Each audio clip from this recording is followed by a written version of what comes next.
here. So that's going to be for unit 1. See, so for unit 1, you have 500 words to write, and you have to choose 10 keywords in the whole presentation or the whole unit that you want to remember, and you prepare a glossary. So you write down the word and you write a definition of the word that helps you remember what the word is. All right, so you don't just go on Google and download the definition and put it there, because it's supposed to be for you to remember. Okay. For unit 2, you need to have, there is going to be a movie for you to watch, and it's there so you can access it. Plus the reflection paper, which is going, as you saw, if you saw it, you caught it, it's 300 words, so it's not a lot that you're writing. And you also have your glossary and a reflective essay, which I have given you the number for it as well. All right, so unit 3, you can see you have the pre-class movie and the reflection with the 300 words and so on. There is a case study that is there as well. Unit 4, you have that thing, the glossary, and so on. So there are 1, 2, 3 movies for you to watch. 4 movies actually, and then that's it. Now let's go down so you to see the rest of it. So it's not very heavy at all. So that's it. That is it.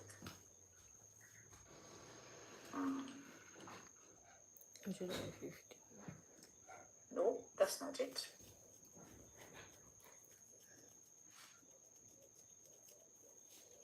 Okay, something is missing from here that I probably need to tell you about.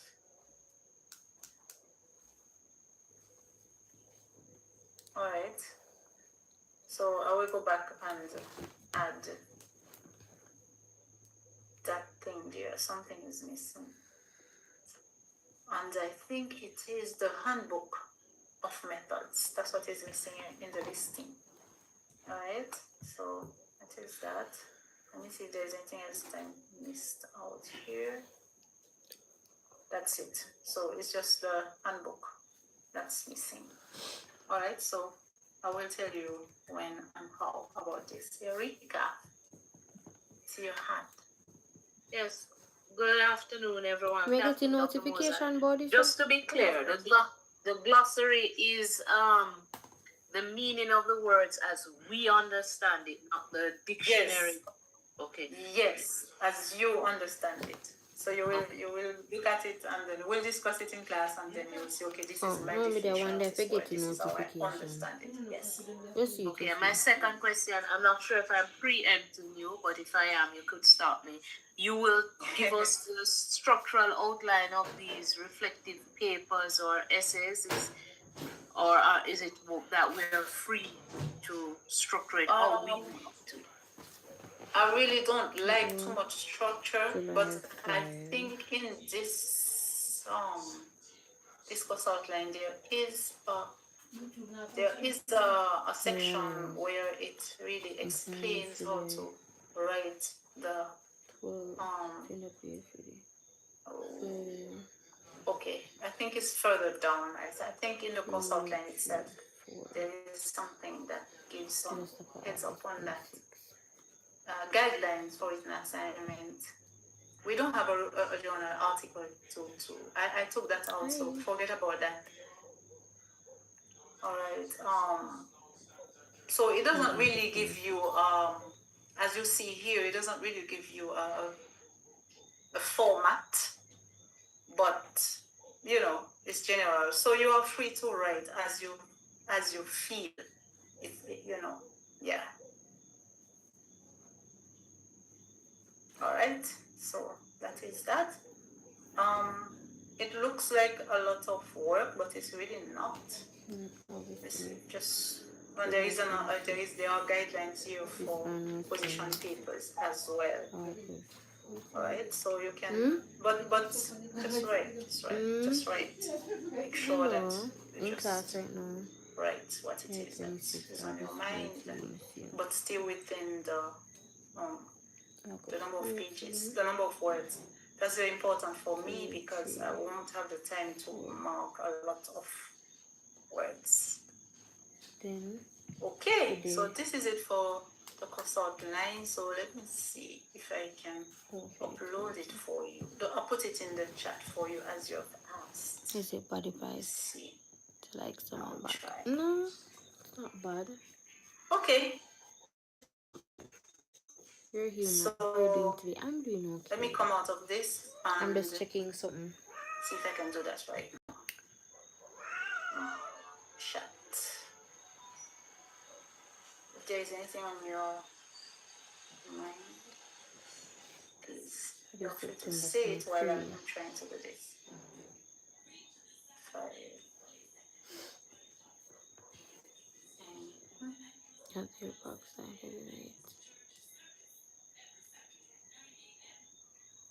don't know.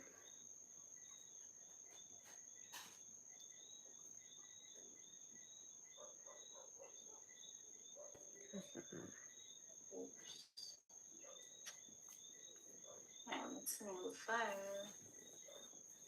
Why isn't it there? Okay, 1 second.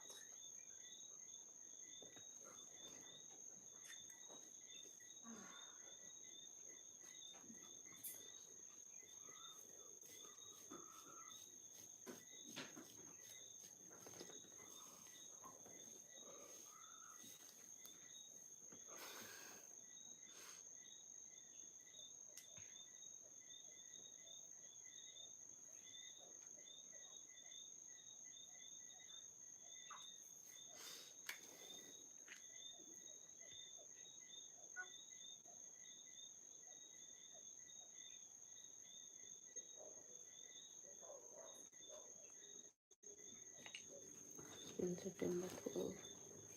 February 1, 2, 3, 4.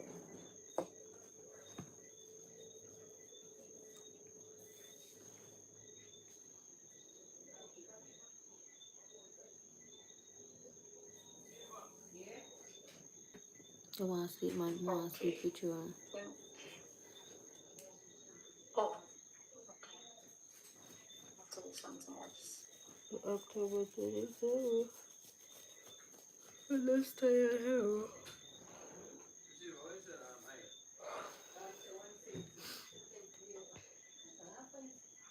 Alright, let's try this again and see if this will work this time. Right here. I think it's working now. Right, this Alright, it is in the process of being uploaded there. Alright, so by now it is 34 of us here. Alright, we are going to go now into I'm going to show you October. this book. October 15th. I hope you can see it. Oops, no, you can't. Tell me if you can see this book. No. Not able to see anything. They're not seeing anything.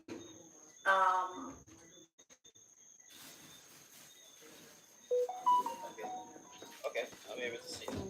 You can see it now. Right. Right. This is a compilation of let me say synopses that I have put together for this course because it is a lot of information that we're trying to condense. Okay, it gives you some important information about the human lifespan development. It also gives some guiding basic principles about teaching and learning, which is one of our units, and also the adult learner. This is available, can be accessed at in the graduate and education department at Keep Left North Campus. So you need to go there and or call the secretary, Miss Smith, and ask her to prepare one for you because we don't have a lot of them put down there waiting. the students have to order it for it to be printed for them. So you need to get access to it. Another thing is that you can do is to get a book on human development, because that's How what are we are you? I'm dealing doing with. okay. A book How are on you human doing? development that will give you the basic information, because the information in here is limited. It's just pointing you to topics that you will need to know, you need to read about. So you can get a book on human development. There are many of such books around. If you already have one, you would have the basic information in that book. Also, you need a book on teaching and learning so that you can get information. If you have one already, you won't need to get this. Also, a book on the adult learner. If you have those books, you don't need to get this. But if you have it, if you have this, you will have a synopsis of what we are going to do in this class. Okay? This is the teacher's repertoire, a simple guide to the art of teaching. All right, so join your hand up. Good evening, though. All right. I'm living all the way in Montego Bay, so it's a case where I have to make arrangements for that book to be sent down to the Montego Bay campus. Yeah, you can make arrangements with the secretary. If you call Miss Smith, she will arrange for you. Alright. But you need to order it. So you need to call her and tell her whatever you need to arrange for the payments. She will deal with that. Okay? Sure. We'll do that. All right. Okay then. So I think we have dealt with most of the things that we need to do, the organization and so on. And now we can delve in the okay.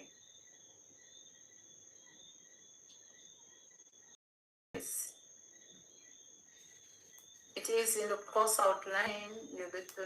The names of the books that you need are in the course outline. Okay. But I'm going to type it here just for the person who has requested.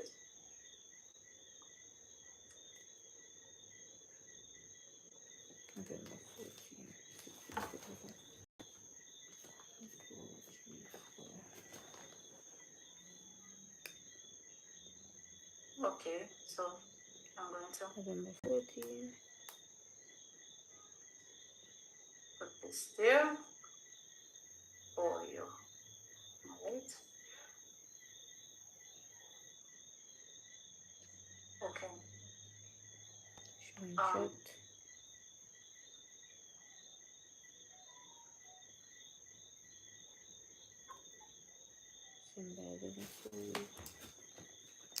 Okay, so we're going to do a little overview today. And so we're not going to go too much in depth, but we will do a little overview. You know that person's 1 second, please. 1 second.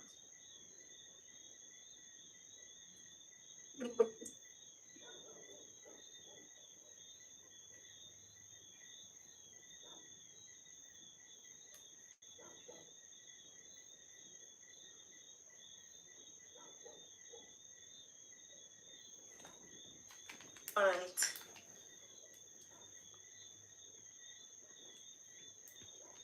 You know that persons in the business world and even in the medical world or any other field that they often get promoted to positions that require them to teach. I don't know if this is true for you, but sometimes you are promoted or you are changed to a position where you have to train people, you have to teach people. So some professionals sometimes also who are not working directly in their chosen field. I heard somebody online saying that today. Who are not directly working in their chosen field, but are in the Experiment classroom, copyright up to they too need to July learn. 15. Those persons need to learn how to teach their craft to others, because it's not always it doesn't come naturally to everyone to teach well. Most of us teachers decide to talk to students. For, when we teach them, we talk to them, we lecture them, we just talk, because this is the thing that I need them to know, so let me tell them, so, and then they learn. That's what we believe, that they learn because we told them, so they learn. Isn't that true? I'm asking you now, isn't that true? That this is how we believe? Yes, we behave like that. And there is another reason, is that it's easier to lecture. It's easier to just talk to them, just tell them, tell them finish. But the way that backfires is that the person who does the and we make a PowerPoint, we make all the charts and whatever it is that we need to support our teaching. We make those things up, we take them to class, and we teach, because that's what we're supposed to do. But we forget that the person who actually is interacting with the content the most is the person that learns. So let me repeat that. The one who interacts with the content the most is the person that learns. This is why the teacher becomes an expert at what he or she is teaching, because he or she is the one doing the work. The teacher does the PowerPoint, the teacher writes the notes, the teacher writes on the board, the teacher speaks, the teacher, explains the PowerPoint. Talk to me, isn't that how it goes? I want to hear if I am totally in the dark with this. Well, is that true or is that false? What do you think? What I'm saying, is it true or false? 1926. Do I have anybody in the class with me? Juliana, I saw your hand. Yeah. Sorry. Yes, it is true. But in my, I'm not a teacher, by the way. We do a lot of training and development, and in our training, or the agents that we're training, they are required to participate at least 80% of the time, and we speak at least 20. And we don't tell, we allow them to self-identify, to find the issue, so we can assist. So we're not telling. So in that scenario, it's a bit different, but that's, business, not necessarily because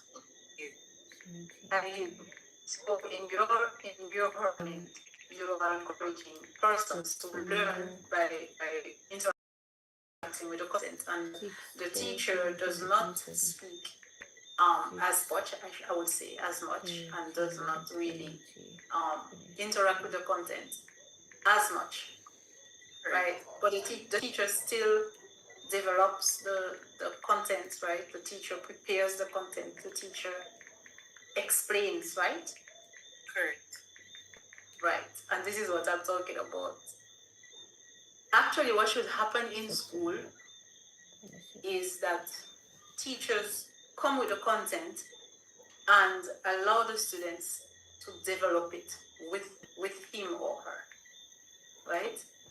So at the end of the class, then we would have a PowerPoint ready, and all the students would have participated in creating the PowerPoint by reading the content and putting this is what the teacher does, which makes the teacher become an expert at what he or she is teaching. Mm. Juliana, were you the person who spoke, or do you still want to speak? Still, let me take it. Okay. All right. So what we're going to do, so that's my little preamble here. If you don't participate in your learning, in other words, then you will not learn, because learning comes by reading, writing, reflecting, No, I am not. talking, and making things. That's how we learn. We learn, okay? So you have to really participate in this activity of learning. And in doing that, you will learn how to release the information to persons, so that when God put Adam and Eve in the garden, he did not prepare a lecture for them. He said, I want you to dress it, care for it. He didn't say exactly what it is that they should do. He just let them free to do whatever it is they wanted to do in the garden, to make it better, make it nicer. But because they had the mind of God as they were created, they were able to do that without a hitch. Okay. So, I don't know if, can you see the screen? We'll put this on.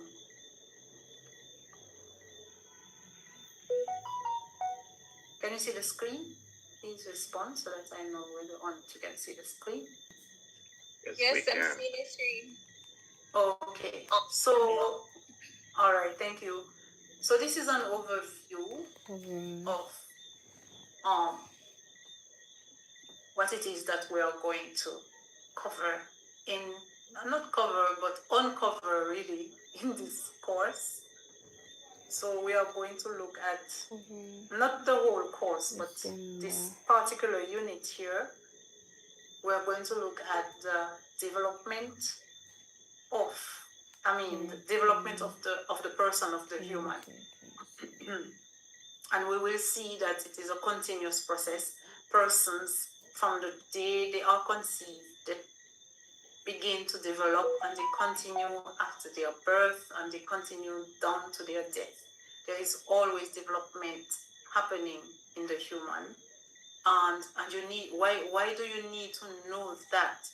I'm asking the class now, think about it. Why would a teacher need to know that there is continuous development going on? The continuous development, whether physical, mental, cognitive, social, whatever development, it happens throughout the lifespan. Why do you think this is so? Think about it for 2 minutes before you respond. And then put up your hands and I will take your hands. Why is it that a teacher needs to know that?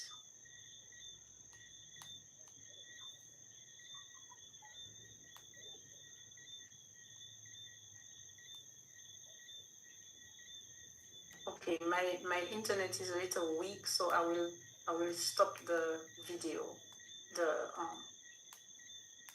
to see if I will be able to have not be cut off. All right.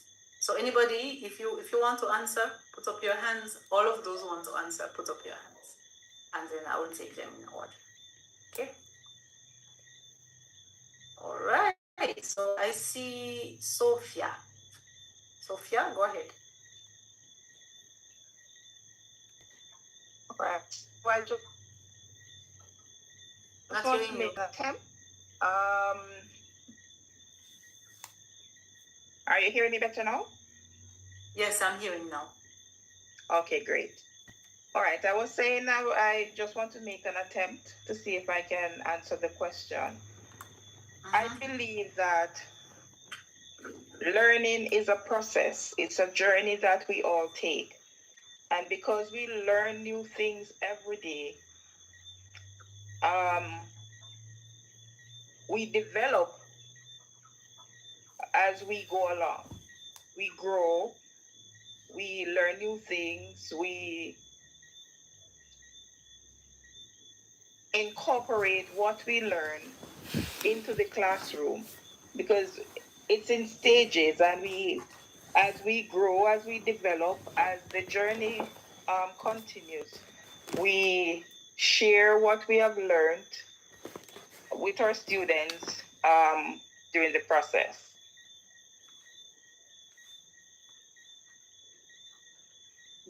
Yeah. Thank you for that. I'm not sure I heard a response to my question though. Was it Sophia? Sophia, you sure you answered the question? I am asking why is it that the teacher need to know about human development? That's what you addressed? Yes, I was saying because learning and development is a process. Mm-hmm. And as we go along on that journey, we learn new things and we develop and we grow. And so the teacher needs to know this so that we can pass on the different, so we can guide our students really as to how development takes place and how they can grow. And as we motivate them as ignorance is a curse, knowledge is power. And so let's say knowing that the development of the child learning is continuing, when you know that, you are able to at least meet the needs of the child better. Right? Take for example, yes, child is misbehaving in the class, but you do not have the wherewithal to diagnose that the child is ADHD. So having the prior knowledge of in your class all the time, What's happening being here? able to now to collaborate with Why this gone your black? colleagues, to share with your colleagues to say, well, okay, XYZ is of such, Mommy, I see me screen. he may be acting out